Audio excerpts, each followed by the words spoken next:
In reality, only a select few individuals hold the power of influence. Not a pounce over a luxury item never to be owned, but real influence over police, governments, and even clandestine fraternities. My true story is so controversial that I invite you to comment and even question my integrity.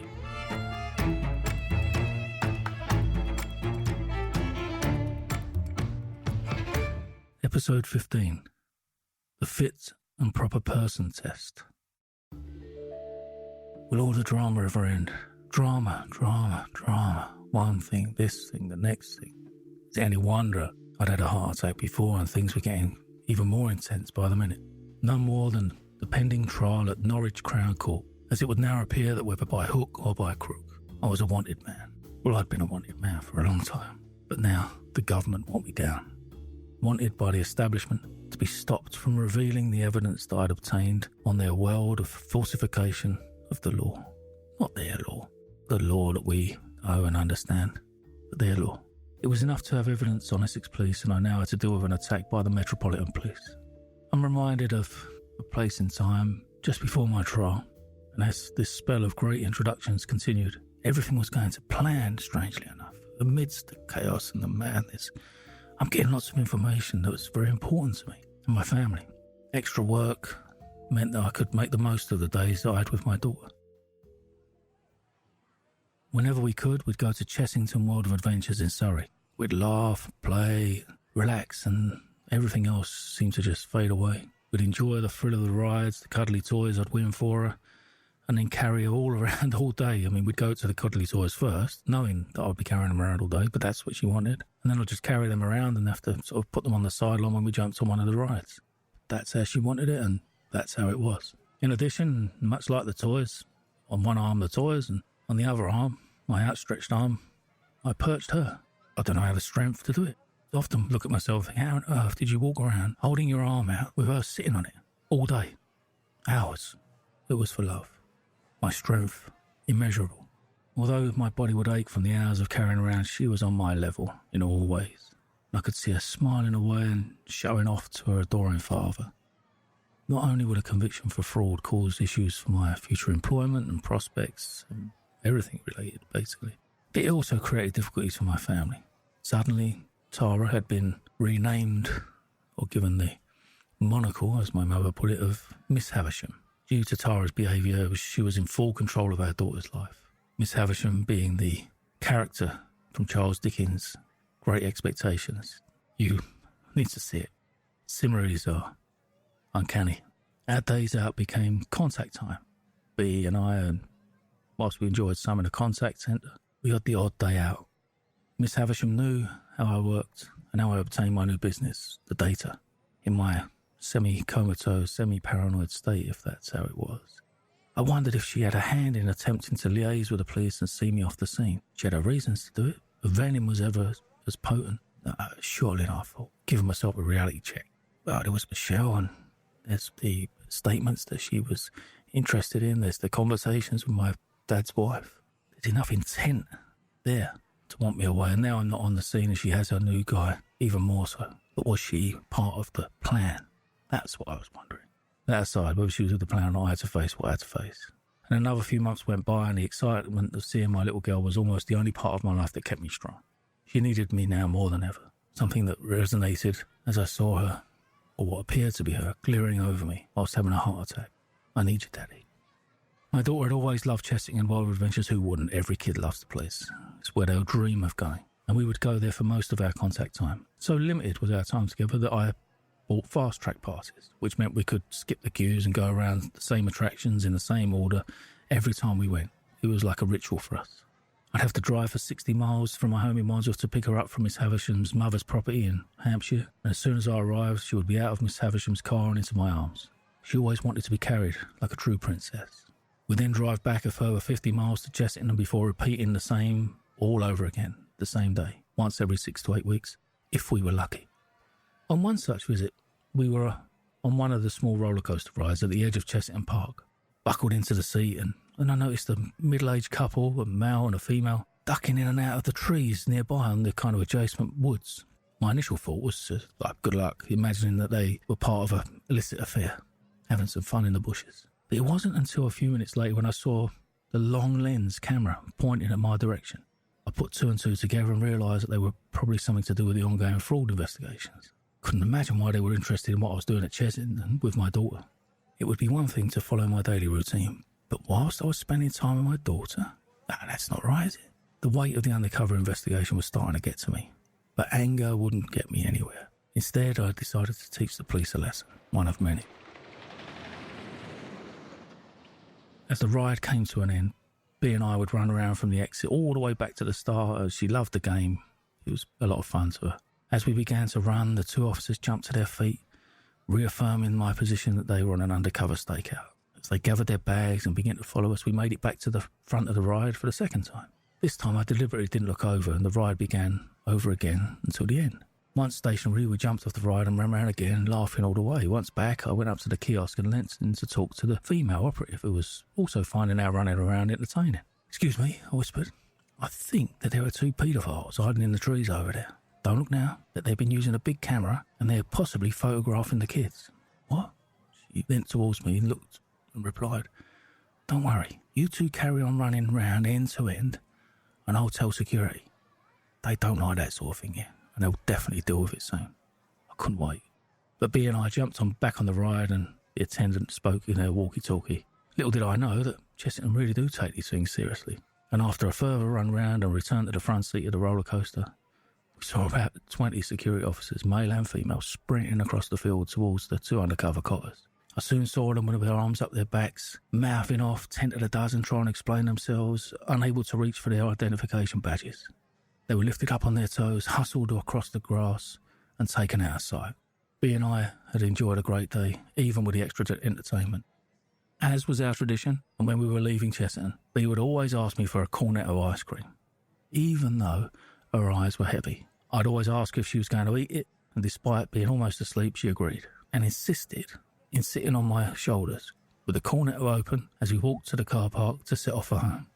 In a way, I think this ritual was a kind of comfort to her. As ever, I ended up with a sharp point protruding into the top of my head as the tip of the ice cream's foil covering was pushed down into my scalp. I knew that I had only a few seconds to avoid wearing the whole ice cream, but I always missed my chance as the cone fell into my hair and then onto the ground. It didn't matter how many times we visited Chessington, I'd always leave the place with cornetto point inserted into my head and with sticky hair. I carefully laid her down into the car, wiped her hands while she slept, buckled her up, and took a long, loving look at her. My heart sank knowing that it would be some time before I see her again. I missed her already. As I drove back, my princess, I thought of, dreamed of, in a wonderful home I had swings in the garden, holidays, plenty of fun time. But this was a real dream, because Miss Havisham was calling the shots. I was making the most of playing with everyone's feelings. Surely a mother wouldn't deny a child the right to see their father, would they? Miss Havisham often made many unfounded claims to the courts about me in order to stop contact. Returning to the contact, nothing was going on. Nothing. She can't say it was, because if she did, I'd just pull out all the evidence out against her. Returning to the contact centre was always difficult, and on this occasion was no different, as I handed my peacefully sleeping daughter back to her mother.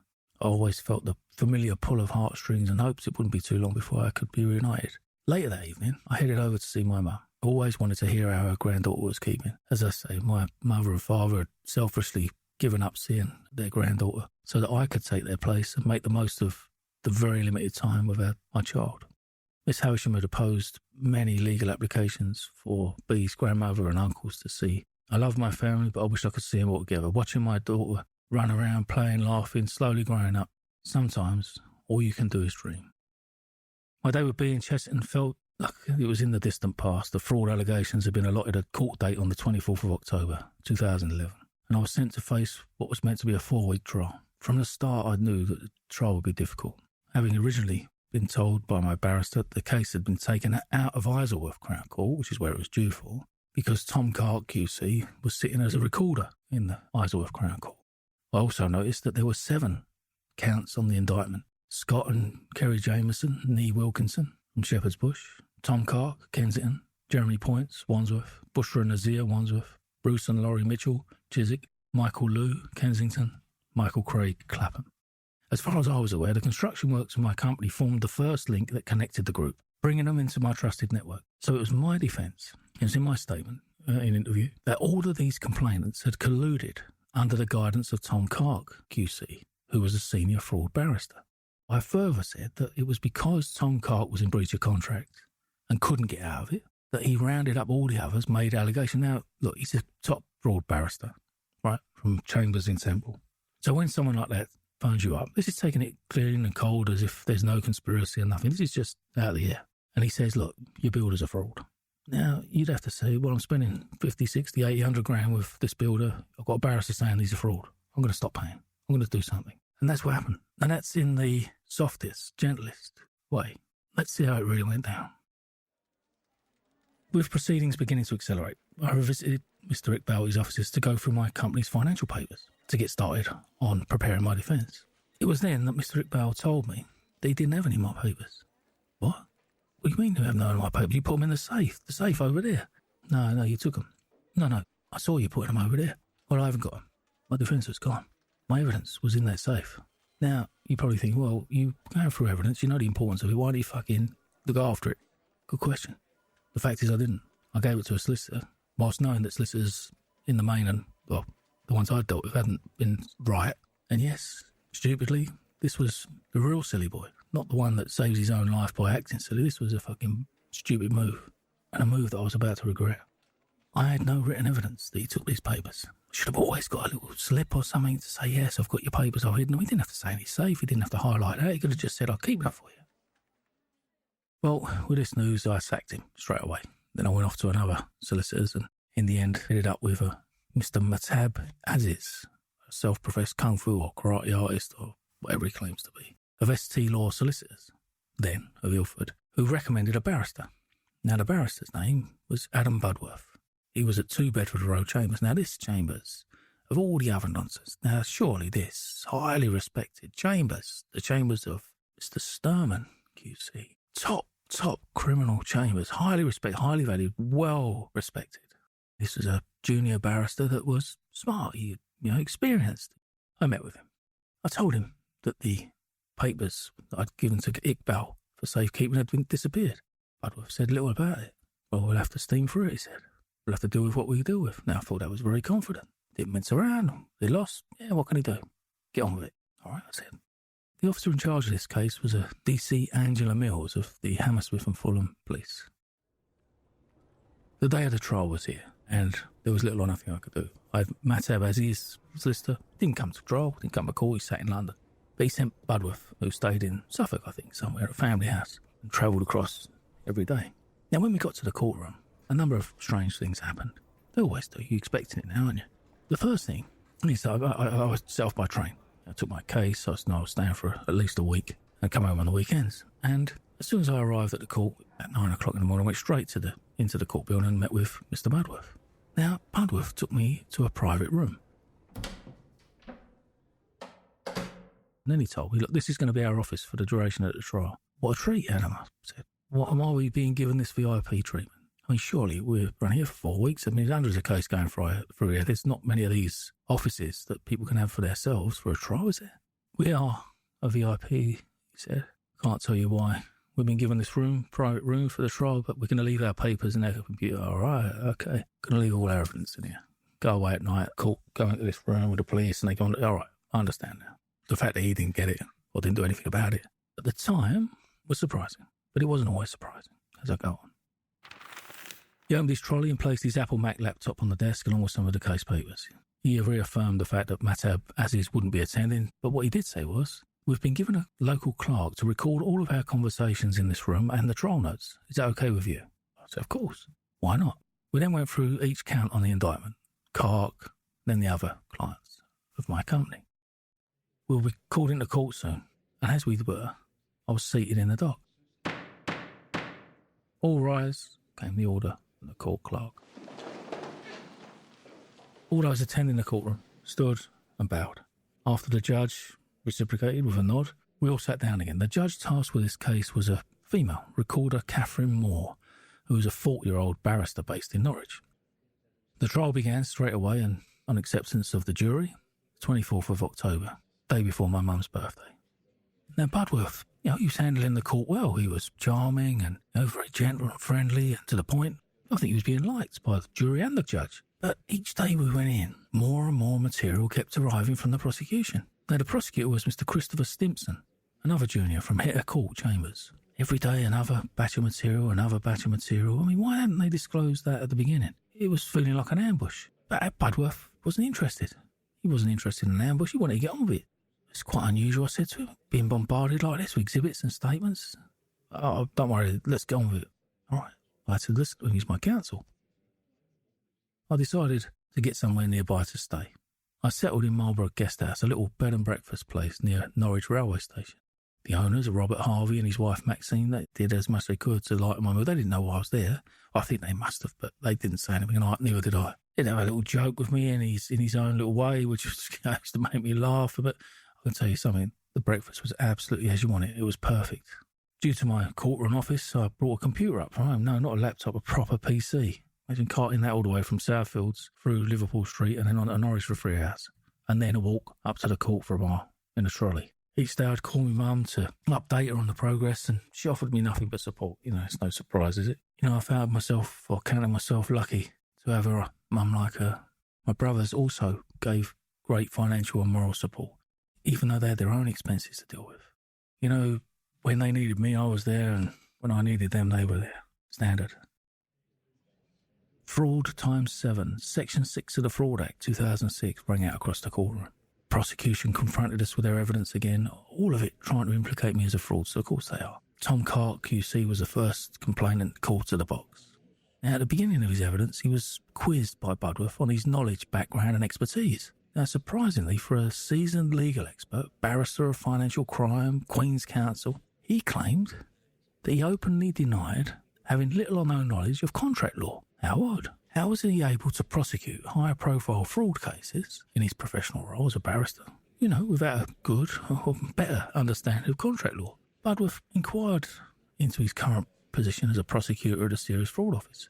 Clark was intent on sticking to his story, despite his online CV at Chambers QEB Hollis Whiteman suggesting something to the contrary. Cross-examination moved on to the topic of collusion, my defence case, and Clark's position within my network of clients. In the examination, Clark was being pressured about why he alleged fraud. The short of it is that 60% of the work had been done and Clark had paid 60% of the value. Where's the fraud? Budworth asked him. Clark couldn't answer. Well, he tried to answer. He waffled a few things, but the thing was, not only was the balance of funds and work completed absolutely equal, but Clark had the additional benefit of there being a payment to be made much later on, at the end of the job. The problem for Clark is clearly he misled me into believing that the wall at the back was made of brick when he knew it was made of concrete. And when that came to light, he had nowhere to go because the contract said brick, and therefore he was in breach because he wouldn't pay an additional fee, an adjusted fee, for removal of a concrete wall instead of removal of a brick wall. And that's the basis of that. On the back of that, he then rounded up all of my clients, said I was a fraud, and all of them joined together and brought a case of fraud against me. Now, you may think that it's not usual, that's quite usual. You might not think that there's anything more in it. That's enough, isn't it? To give false evidence, bring someone down. The other reason they didn't want to go to the courts, the civil court for contract law, because it would have cost him.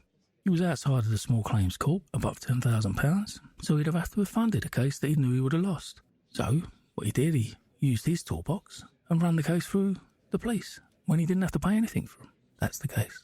If he wants to argue it, I'm going to read on it, see if he wants to give that a go. Right, next in the box was Scott Jameson. He gave his bizarre evidence. He denied the fact that he had given a recommendation to a friend of his, which rocked Mr. Stimpson of prosecution. He also didn't mention any of the fact that he was recording me, intentionally, throughout the whole business. I would say that by recording me, before any issues arose, he was leading me up for an issue. One of the questions that was consistent with Budworth throughout every complainant: did you meet any of the other complainants? Did you liaise with them, communicate with them, meet with them? The answers were always no. The reason being, obviously, my defence is collusion. My defence is that they all got their heads together or may have spoken on the phone or in another way colluded. No. No for Jameson, no for Wilkinson, who had at that time married Scott, so now her name is Kerry Jameson. But the strange thing was that as each of them were getting called into court, they're getting called by a different name. Call Mr. Richard Jameson. Richard? His name's Scott. Richard Jameson. Never heard of Richard before. The contract is Scott. I know him as Scott. His LinkedIn profile is Scott. Everything's Scott. What's with Richard? The next one came in. Call Anthea Jameson. Anthea? Name's Kerry. Anthea. Change their names. Change all their names. 4. My trial is getting even stranger. Is it any surprise considering the rest of my story so far? We haven't really got into it yet, but we are getting there. You probably think, fuck, it's enough already. It probably is, but it's more, much more. My trial had gone from the bizarre to the insane. I had my own room, VIP treatment, special clerk, Natasha Patel, who recorded everything. Yeah, this is what's going on. I tried to understand where the fuck I was in this old nonsense. Kerry Wilkinson's given a performance. I want screens up. I don't want him to see me. I feel threatened, crying. You know those tears, the ones that don't exist. It was some theatre. No one ever questioned the different names. I asked Budworth to question them. He wouldn't. Bizarre. Using different names. The names on the indictments. Scott Jameson, Kerry Wilkinson. Not Richard and Andrea. And yet they're called in and given evidence, and they have been named and spoken to as Mr. Jameson and Mrs. Jameson, of course, but under the Richard and Anthea. This is bizarre. In addition, they called in Jeremy Points. Now, as he's come in, the clerk's gone. Guy Points. Call Guy Points. Guy Points? Who the fuck's Guy Points? His name's Jeremy. Jeremy on the indictment. He's contracted as Jeremy. I know him as Jeremy. Fuck's Guy Points. Now, it's one thing these two characters being a couple, and they may have had some issues with who knows what, and decided to change their names. But no one would ask them, so I'd never found out. But to have a third party, who's supposedly unassociated other than this matter to him, Jeremy Points, changing his name, or was it that they changed their names? Perhaps these were their real names, and the other names I just didn't know because no one would ask. I asked Budworth, and it's all noted. I asked him in my notes from Natasha, but never fucking none of it. It began again to feel as if the authorities were not only controlling the courts and process, but just leading me along. This was a fabricated case. Clearly, I'd ruffled too many feathers. I knew that already. CCRC trying to have me nicked, and all the other oddities that you've heard of already. I don't need to repeat them. And here I am standing on a moody fraud case where my initial solicitors supposedly lost my fucking court papers, my evidence, my financial evidence, and denied it. Now you probably think, all these other fuckers can't get to him. But we're going to see that solicitor, because this guy, the ultimate influencer, he's just said on that the fucking solicitor hid his evidence.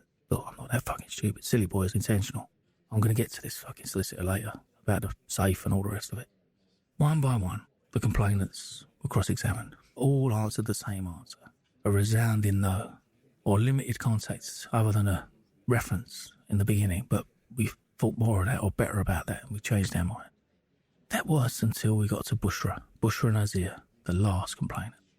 And as we sat back in the room around lunch or thereafter, I said, how do you feel it's going, Adam? He said, I'm confident. He said, we're doing well, we're holding our own. He said, you've heard the cross-examination of Clark, you've heard it on the others, they're all just saying a load of rubbish, stand with the jury at the end of the day. It's all right. He said, Nazir's all over the place. He said, 1 minute she's saying that she thinks you're a fraud, the next minute she said she wished she'd have completed the work, so she's off her fucking head. He says, at the part of that hearing, she said you weren't a fraud. So I know I heard it. He said, it's bizarre. He said, but it's not so bad to have an inconsistent witness. I said, all right. I said, but you haven't asked her that question that you've asked everyone else. He said, what, about whether they've talked to it? Yeah, I said that. He said, well, do you really want me to go back in there and open the door? I don't know what the fuck's on the other side. He didn't say that. He said, I don't know what's on the other side. So what do you mean? He said, well, at the moment you're in front. He said, she's all over the place. If I go in there and start asking her about something, she might, torpedo our case. Do you really want me to do that? I said, I do. I said, because the last thing I want is to be sitting in a cell wondering what the fuck she had to say. So you asked everyone else, want to ask her. I said, well, look, if that's what you want me to do, I'll go and do it. Anyway, we went back in after lunch. Called them all, turned around. Says, that it, Mr. Budworth? He said, well, I'm going to ask one more question. She said, go on then. He said, Mrs. Nazir, have you met with, discussed, communicated with Mr. Clark or anyone else? Now, we're all thinking, is he going to say no? Must be anyone else. Tom? Yeah, of course we did. We all met up before. Yeah, we met around each other's houses. We spoke to each other on the phone. We texted. I was like, fucking what? I'm looking at my watch thinking, if I catch the 5:15, I'm going to be home by fucking 8 o'clock at night. I thought I was gone. She's just fucking blown up. They all denied it. They all denied fucking meeting up, denied fucking talking, denied colluding my defence case. And yet here's a witness who's all over the place, but she just fucking nailed Clark and others. Potentially perjury. So I said to Bo, I want fucking Clark back in the box. I'm not doing it. Now this had a resemblance to my younger brother asking Carter Stevenson to question a witness about the road accident. And it's the result of him saying he wouldn't and continuing to keep that stance that led to the juror being revealed to us. In this instance, I didn't have any of that luck. But what I did have was a witness, a complainant, putting everyone in it. The judge fucking was making all sorts of signals to the fucking, with her hands folded up here, and she's almost like a fucking, I don't know what she was doing. All these animated arm signals going on and fucking all nodding when they shouldn't be nodding if she's just scratching her ass or something. But they're all fucking reacting to the fucking movements, the Masonic movements. DC Angela Mills was called back in. Right, detective, we want the police to go and get all of the emails, text messages. Now, why the fuck hadn't they done that in the first place? This is a matter of collusion. It was my defence statement. It was my evidence in interview. Why hadn't the police brought in all these fucking emails and all these text messages and all? I didn't know they even existed. They were bringing everything else in, not only them, but every other day. When it suited them, all the evidence they were trying to bring against me. They had to ask each of them again. Did you correspond with this one? Well, I already asked them that. It's just been asked. It shouldn't be asked again. It's like they were being covered up. It's like they were retiring off and coming back, much like I mentioned earlier, a clean slate, much like people in government do. Fuck about, mess about with kids, do this, do that. Oh, we'll retire them off, bring them back 2 years later, put them back through the fucking system. All forgotten. Same difference. Anyway, the thing that didn't happen was I was going home.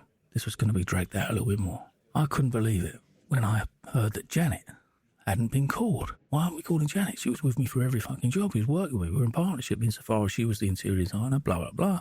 And she did the work with me. She can give positive evidence for me. Well, actually, we've got a letter from her doctor saying that she's suffering from mental health issues and we can't bring her in and all that. She's back in America at the moment. Oh, not on that naval base. She isn't. And he looked at me as if to say, well, I fucking know. Anyway, Janet, it seemed, had disappeared. And the reality is she was the PII in this case. That's my allegation. Because there was no statement from her. She disappeared and she was a key witness. Budworth wasn't interested. I don't know what his interest was, but it certainly weren't me. Certainly weren't my case. And whilst he was, in the beginning, moving and asking the right questions when it was on him, he fucking folded. All right, Mr. Budworth, test me on it. You know, I've got the evidence. You know where to go. Bring me to light. Let's have it out. So the courtroom's buzzing. The jurors are buzzing. Fucking, they don't know what's going on. I mean, these are a load of, it's not their fault. I mean, they live in Norwich. You know, they're going about their business. You know, you've got a big fucking 7-count fraud. You know, we're now into week fucking 9, 10, doubling the court period we're meant to be there. It's fucking farce. But it's the way the prosecution wanted it. Mr. Christopher Stimson, it's the way he directed it. The police all got together. Yes, of course I'm going to deal with them. I'm going to deal with them now. And then I'll deal with them again later in this story. But there you go. Remember, anyone wants to complain about it, you'll hear about it. And if they don't, then they know I've got the evidence and they accept it. There's the gauntlet. So look, we're rolling through this case. And as he has fucking put us right in the frame. I met with Adam, sat with him over lunch, had a sandwich in the canteen. And he was having his own problems at home. He was going through a divorce and this, that and the other. So he said, and I thought, fucking hell, you know, you got to be on your game, man. Like, we're all been through it. I've tried to sympathise, not least because I've been through it and I understood you get battered by these things, the emotional turmoil, so I had to be a bit lenient. But look, you know, at the end of the day, he's not going to he's still going to go to some home. I probably have the fucking potential of going to a home I didn't fucking want to be in, with bars on the windows. I needed him on his fucking A game. At the back of Bushra and Nazir's comments, and the judge directing that the police bring the evidence I've mentioned of the emails and all the rest of it, in came what I used to fucking drive Stimson mad. I called it 2,000 emails, but it was 2,000 pages of about 650 emails. I used to do it on purpose. When I was in the box and I mentioned it, I'll get to that. I'm going over it. I'm getting excited, actually, again. So Natasha was noting all this down. She noted all the Bushra evidence and all the rest of it. Now, one of the things that Bushra said was that Tom Clark asked her to assist her. I think the phrase was instructed to assist. Instructed to assist? What the fuck's that? Like, as if she didn't want to do anything, I suppose, much like the others, but was asked to come to the fore and fucking, you know, was it that Tom Clark could merely allege that the builder was a fraud and that was enough, given his position, to get them to join up? Or was it another handshake, a nudge, a wink, a hand movement, a verse of gibberish in the square of deception? You know what I'm saying? Prosecution brought these emails, and in them, Budworth said, look, go have a look through them and see if there's anything of interest. Fucking anything of interest. In the emails, there was emails between all the complainants to each other. There was emails between the police and the prosecution, the police and the complainants. And these emails, one of them in particular, was an email from the previous prosecutor, or the prosecutor was lined up to take this case, and that was Jane Osborne, at the same chambers as Stimpson, here court. She was lined up to take this. She was running with it until something happened. She's probably on another case. It was running late, and then Stimpson got involved.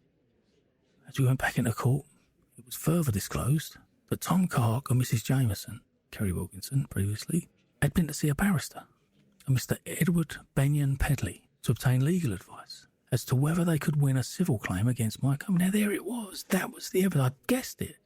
They were going to see if, by being in breach of contract, they had any chance of winning. When they knew they hadn't, they come at me through the criminal cause. They weaponised the criminal cause. What a dirty little pair of cunts these are. I've named them. I've shamed them. And if they want to come at me, come. Always ready. Bring it. As with anyone I mention here, you want to say something against me, we go down to the courts. You say what you got to say, and I'll just show you a file or an evidence or a witness or a document or a video. Say what you got to say. Embarrass yourself even more. Publicly. No more public than this, I guess. Defamation, the law. This is a matter of truth. So long as I can substantiate it, they're fucked. If they want to bring a case against me, things switch around and I empty their pockets. But I'm not going to try and educate people in media or defamation law. Let's see how they want to run with it. Look, of course I'm pissed. Pissed at being put in this position, having to fucking fight a case that has no merits in it whatsoever. Prosecutor fucking couldn't deal with it. He couldn't deal with me, so he's fabricating a case for fun. Budworth is just like a fucking mouse. He's just following along. One of the other things that we found that was disclosed, seems like found, because we weren't given to it in the first instance or anywhere after, was a letter from Tom Clark on the 17th of April to the Specialist Crime Operational Command Unit. Now, it seems to me that this evidence that come through, Clark had gone to the police, Specialist Crime Operational Command Unit at Buckingham Gate, and said, this letter is written on behalf of 5 separate complainants with fraud against a single individual builder. We've managed to discover each other's identities only with the assistance of some of the builders who used to work for Mr. Bolton. Now, he's saying that the way that they've found each other is with the builders that work for me. Well, no builder gave evidence. No builder gave a statement. Why weren't they brought to court? Why wasn't I alerted? I was told that they disappeared. Polish, went back to Poland. Some of them stopped working for my company and then went direct for the claimant. So it was in their interest to see me off the job, wasn't it? They took over from where I was and earned money completing the jobs. Gave no evidence. Now, this letter had to go to the police, higher command unit, because when Clark originally complained, as was the evidence that just come through with this disclosure, the police told him to clear off. He had to round up a number of people to get the police interested. Prosecution. Chris Stimpson knew that. Police knew that, of course they did. We now have evidence in these emails. The emails I'll continue to call the 2000 emails so that Stimpson knows what I'm talking about. Of corruption and collusion. They had my defence case sitting there in evidence. Here's an extract. Message email from Scott Jameson to DC Mills, 27th of April 2009. Quote, on a personal note, Kerry and I would appreciate it if you could stress this action against Darren was more of a group thing, and it wasn't Kerry and I who started the ball rolling. Why didn't they do anything about that? Police had that. Idiot. Here's another one. Jane Osborne, KC now, to DC Mills on my birthday, 2011. Quote, thank you, Angela. I'll consider them when they come in. As for the documents from the bank, those that evidence payments from any of our complainants should be exhibited and served. Any other documents showing large, legitimate building withdrawals should be disclosed as unused material, which has the potential to undermine the Crown's case. They have at least the potential to undermine our case and show that the defendant was carrying out legitimate building works. There it is. The police, Hammersmith and Fulham Police, the Metropolitan Police, DC Angela Mill, colluding with Jane Osborne KC, trying to withhold an evidence that should have been disclosed and plant it in the unused material. Now let me talk about the unused material. There was none. There was no schedule of unused material. There was no unused material. So this evidence about having evidence that I was carrying out legitimate building works, making payments to various people in my bank statements, they buried it. The fact that my solicitor buried my accounting records that would have included the evidence here, the bank statements and the day books and the diaries, he was in it as well. Sorry, when I get a little pissed through the process because, I should be quite pissed, shouldn't I, all this nonsense going on. But I'll try and keep hold of it. Perhaps I'll do the silly boy again. Fucking perhaps. Anyway, then came an email from Tom Clark, KC, to Jeremy Points. Well, his evidence was, in chief, his evidence at the trial was, he didn't speak to anyone. We already have evidence here that he's out with Kerry Wilkinson at the time, Kerry Jameson now. If that's her name, perhaps it's Andrea, I don't know. They've gone to a solicitor. We didn't mention that. It was in his statement. When he was asked if they met, no. He said no. Perjury. No one's interested in perjury. No one's interested in anything other than bring me down. In the email, I'll continue, from Tom Clark, KC, to Jeremy Points on the 4th of March 2008, quote, although I have already spoken with the police, they have shown a marked disinterest in what they regard as a civil matter. They would, I suspect, be forced to take action if there were several victims, ... unquote. There it is. Further email.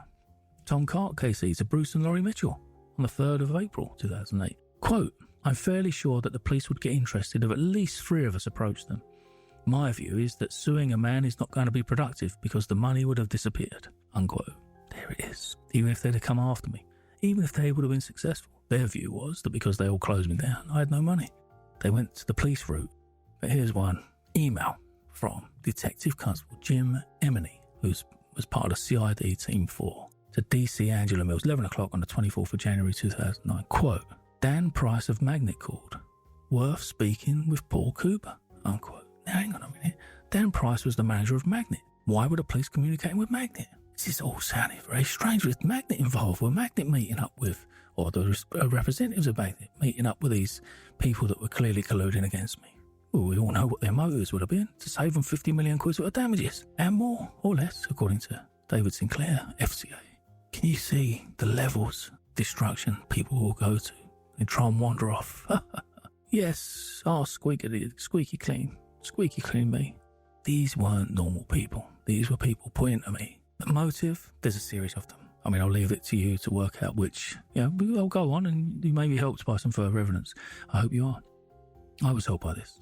So I thought. But my representative, Budworth, he wasn't fucking interested in none of this. Let me tell you why. I'll go on. Just before I do it, there's another email. An email from Scott Jameson to DC Mills on the 29th of January 2009 at 12:11. Now you'll remember, just before I go into that, I'll quote that it was said previously that the builders rounded everyone up. But here we have an email from Scott to DC Mills. I'll continue. Quote, it took a few months for Kerry and I to track down the other people to build our case before we took it to you.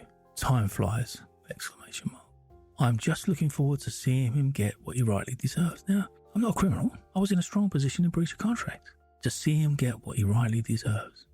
Fuck's that about? This wasn't a criminal case. It was a civil case at best. The fact that Clark knew it and needed more people around him, he instructed people to assist. Then they all colluded together. This is my case. I've got the evidence. Budworth's sitting there like a fucking lemon. What's he doing? He's been dreaming about his wife or his ex-wife. Fucking what's he up to? There was a further email. Potentially motive. I say potentially. Perhaps I'll do a because fucking it has every fucking foundation of intent to be a motive. Whilst this is all going on, part of the disclosure was another email from Stephen Reynolds of the Charities Commission to DC Mills. They were intent on destroying justice on appeal. Well, they would be, wouldn't they? In the same way Magnet would. There's a greater intent with those two, 50 million plus in one, and a charity that's making all the right moves. Clark now seems minuscule and yet he's driving that thing.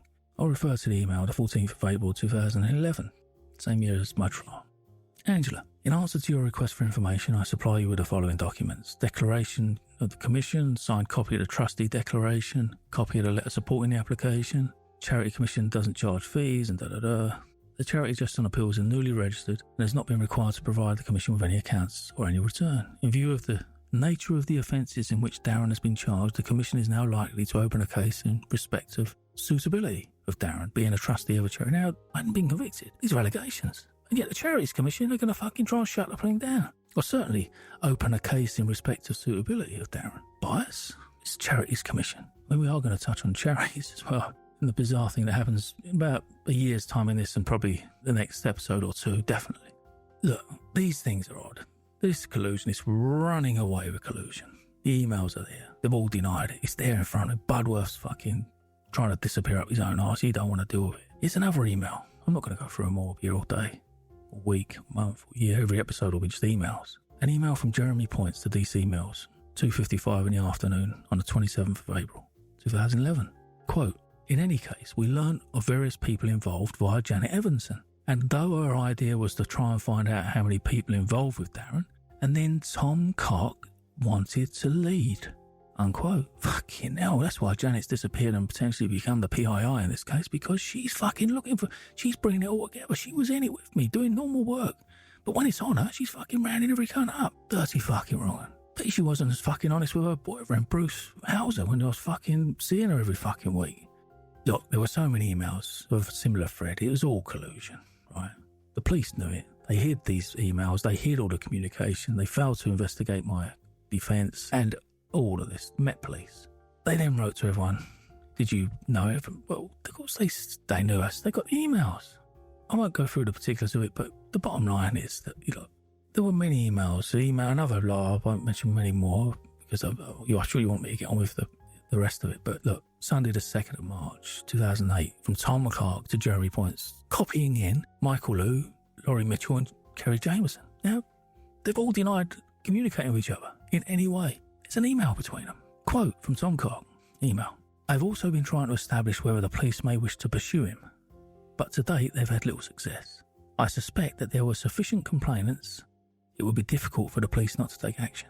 Please be aware that any communication between us could, in the future, become disclosable if there are any court proceedings. Tom Cock, unquote. Tom Cock is leading a prosecution as a complainant, rounding people up. They're all rounded up, whether Scott or Kerry are rounding them up. Tom's rounding them up. Janet Evanson's rounding them up. They're all getting rounded up. Tom Cock is telling them not to talk in email and other things because in criminal proceedings, as he knew, would come out in evidence. This is all evidence. If people want to deny it, very stupid. The magnet thing I couldn't shake. I was scouring through these pages, 2,000 pages, to find out more. It was only very limited about magnet. Police were determined to hide these things. But they also went on, in an email, to mention that they met up with Paul Cooper of Magnet. I come home for the weekend, or Christmas, actually. With this in the air, as I do, I'm still trying to drive my apprenticeship initiative. Still trying to get on with whatever life there is left. Still wondering what my daughter's doing for Christmas, and I know that I've got a message that I'm in a contact centre to deliver her presents and have the Christmas time in a contact centre. And I took my family with me, and we did what we had to do. The thing is that Kevin and Dave, SIP, the SIPs, coppers, were back in touch. So we can help you out with your apprenticeship scheme. I said, oh really? I said, I don't know about fucking doing this fucking terrorism thing. No, I'll forget about it. They said, oh, we're not interested in that at the moment. We may be later on, but we can help you. I said, oh, how are you going to help me? He said, well, we can introduce you to a guy in Canning Town. I thought, oh, here we go. So I said, before all that, I said, I've just had an email from Ealing, Hammersmith and West London College wanting to work with me and the job centre to provide apprenticeships for unemployed people. I said, oh, I'm going to forget about me trial. I'm going to forget about it. I'm going to go and concentrate. Now, can we come? So you can come if you want to. Go down to the college and deliver this apprenticeship initiative. So I did. The press release on the 20th of December 2011. No Excuses Partnership builds hope in the community. London's largest college today launched a sector-based work academy for all those aged 19 plus. In respect to a job seeker's allowance and employment and support allowance, and genuinely interested in working within the construction centre. On the day when employment figures reached 17-year high of 2.64 million, Ealing, Hammersmith and West London College, it's a quote by the way, officially entered into this sector-based work academy in collaboration with the employer, CC Developments, and the Job Centre Plus to provide a solution to tackling the growing number of unemployed. So even though I'm going through this, I don't want any thanks for it. I was doing it because I wanted to do it. I was still trying to get on with life, what I thought was life. I thought that all this would pass me by, and I'd get on with the things I wanted to get on with. But, I should have realised that I was being stopped at every single turn. I was being stopped at no matter what I did. I think the words went on and there was a great deal of interest that day. 200 people turned up and they were all asking me about different things and all very positive, hence the published article there. I asked Budworth to put all this evidence of the 2,000 emails into the jury and he refused.